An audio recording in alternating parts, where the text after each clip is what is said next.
So it's going to be a little different today. I'm hoping you can't hear the fans that are going on in the shop. I had a leak in the shop.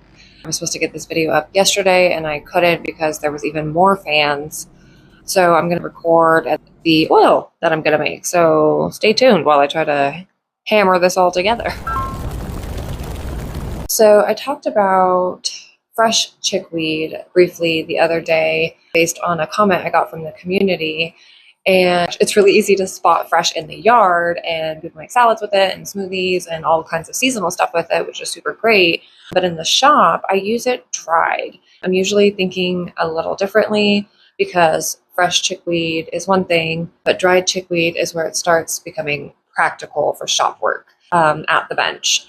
So today I want to talk about dry chickweed and why I use it this way, what the plant has been used for traditionally, and what we can reasonably say about it, and why drying it actually dried makes a lot more sense depending on what you're making, because not every herb has to be fresh to be useful.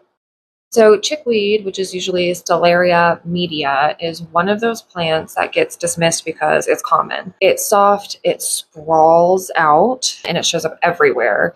And because it doesn't look dramatic, people tend to overlook it. But common does not mean unimportant. Chickweed has a long history of use in foodways and in traditional herbal practice. It's one of those herbs that has built a reputation less through dramatic spectacle and more through just consistent use throughout time and history and peoples.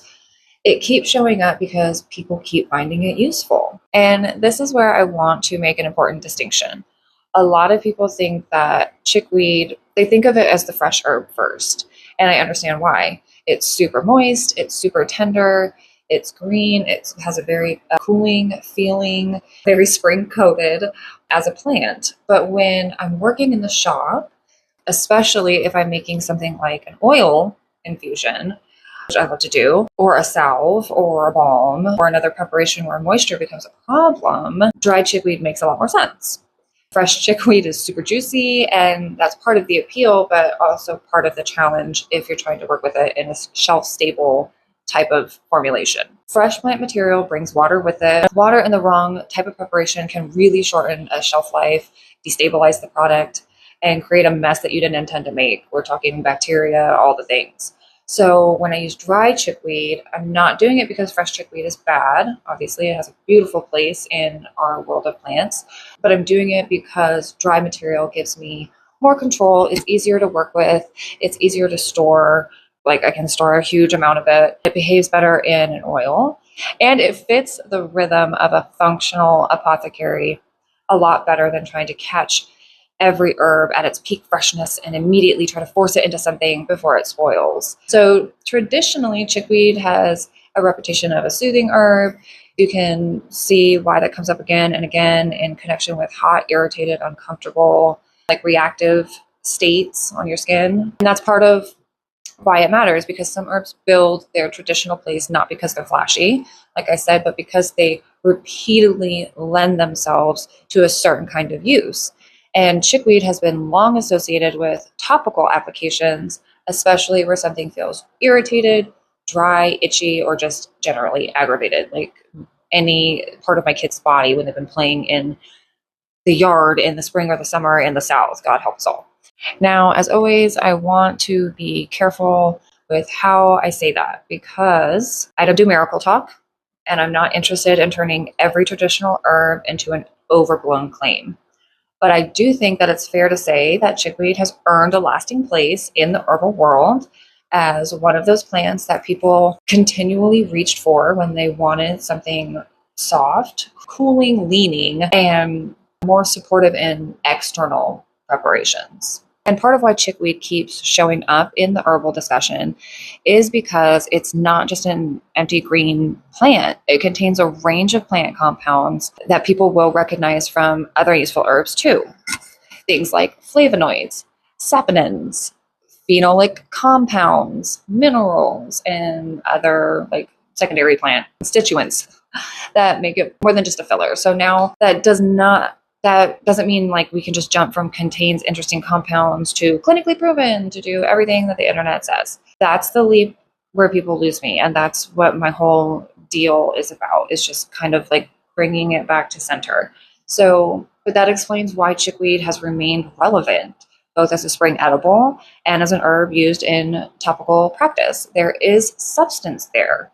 There is chemistry there. There is tradition there. That doesn't equal miracle. That does equal legitimacy. So, onto the boring, realistic science bits. If we look at the research side, I think the smartest position is a modest one. Just like with anything, any plant, any pharmaceutical drug, anything in life. Chickweed has some interesting preclinical and lab-based research around the antioxidant activity, the anti-inflammatory potential, skin-related relevance.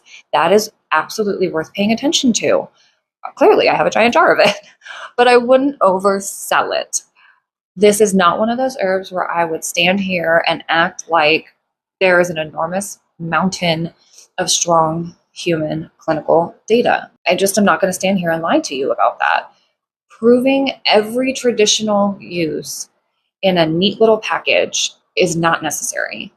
That is not the lane that I'm in. That is not the lane of this plant. The lane is traditional use, plausible chemistry, really interesting early research, and practical topical usefulness. And honestly, that's enough for me. I don't need every plant to be a miracle.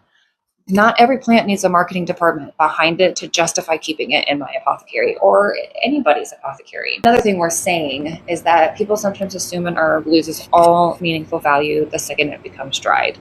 And that's just not a serious way to think about herbal preparation. Drying changes the plant.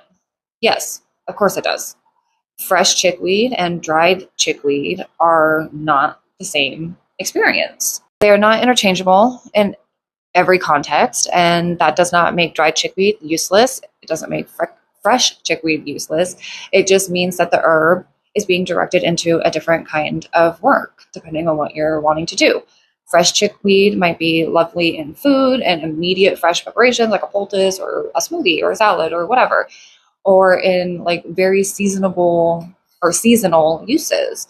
And dried chickweed is what makes more sense when you want a material that you can keep, you can measure, you can infuse, and you can work into more stable shot preparations.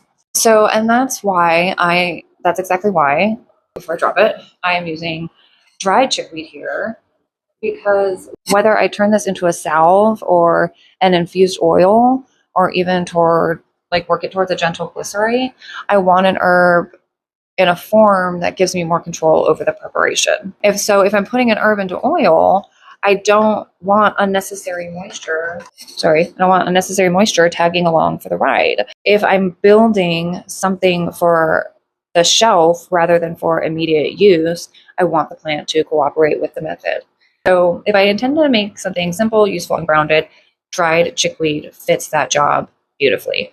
Because dried chickweed is light and fluffy, I'm not going to force a strict ratio here. I'm going to cover it fully, stirring out any air pockets, and make sure there's a generous layer of oil above the herb. So let's get into that. I also think chickweed is a good herb for practicing restraint, because this is where a lot of herbal content goes off the rails. The plant is useful. That does not mean it does everything. The plant has traditional uses. That does not mean every claim made about it online is solid. And that's just my beef with it. The research is interesting. That does not mean we pretend that preclinical findings are the same thing as sweeping clinical proof. I think chickweed deserves better than that. I think people trying to learn about plants and herbs deserve better than that. It doesn't need to be exaggerated to be respected. I'm going to go grab a stir. So, and of course, with any herb, notes of practical caution. Judgment still matters. Correct identification still matters. Clean sourcing matters. Good drying matters. Good storage matters. If the material was poorly dried, contaminated, badly stored, any of those things, then the herb is not doing you any favors just because you slapped a pretty label on it or whatever. This is why I always come back to the process. A good herb handled badly can still become a bad preparation. A humble herb handled well can become something genuinely useful. And I'm going to just top this off a tiny bit. I only want to leave a little bit of headspace. I don't want a lot of air. So when I reach for dried chickweed in the shop, I am not reaching for, the freshness hype. I'm reaching for a plant with long traditional reputation, interesting chemistry, practical topical value, and a form that actually makes sense for the kind of preparation I'm making. This is going to go into a salve with some calendula oil for my kids. That is part of good herbalism too, is not just knowing what an herb is, but knowing when a certain form of that herb makes more sense. And if you're still trying to figure that part out, I do have free downloadable charts on the website that help you understand which plant parts usually work best with which solvents, preparations, and like the methods. Anyway, so fresh chickweed has always had its place. Dry chickweed has its place too. And in the shop, dry is often where things get a lot more useful. And if you like this kind of grounded, practical plant education, I keep a growing collection of free plant monographs and herbal learning on my website.